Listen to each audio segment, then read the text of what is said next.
En plus de l'alternance, des études classiques et des stages, ce dont on a besoin actuellement, c'est de connaître en profondeur le monde de l'entreprise. Alors, ce qu'on organise à l'école, eh bien, ce sont des challenges, ce sont des projets professionnels. Au lieu que les étudiants dans la salle de classe travaillent sur une entreprise, on a amené l'entreprise dans la salle de classe. C'est-à-dire que de véritables personnes qui travaillent en entreprise présentent elles-mêmes leurs problématiques aux étudiants et cette personne va dire ben voilà, j'ai un problème d'études de marché, j'ai un problème d'innovation et elle va présenter son problème devant les étudiants. Et là, les étudiants, durant ce projet professionnel, vont avoir 6 semaines pour travailler à la meilleure solution possible. Et le gagnant, le meilleur groupe de travail, aura l'occasion de présenter son projet devant le comité de direction de la marque.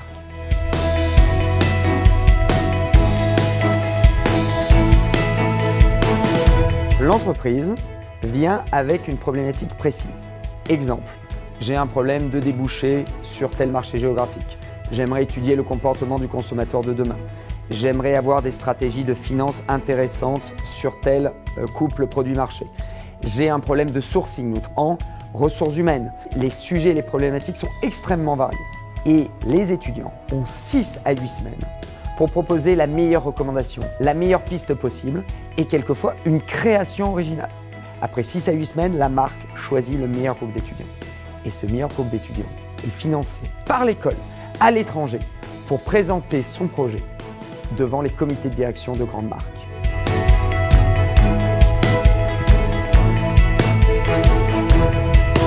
Une compétence que l'on apprend, c'est tout d'abord le suivi professionnel, la rigueur professionnelle. Et lorsqu'une entreprise, lors d'un véritable projet, vous dit « vous me le rendez le 2 mai à minuit », vous le rendez à minuit 5, vous êtes disqualifié. Cette réalité du marché, vous l'apprenez lors des projets professionnels. Et j'en arrive à une autre des compétences que vous apprenez. Pitcher, apprendre à présenter devant un public professionnel.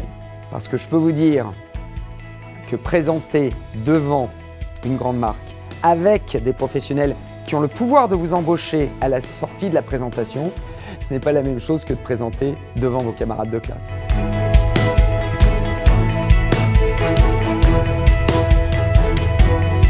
La suite du rendu final, qu'est-ce que c'est? C'est d'abord se faire un réseau. Vous présentez à des directeurs financiers, RH, marketing, communication. En numéro 2, c'est bien évidemment montrer et citer des grandes marques sur votre CV.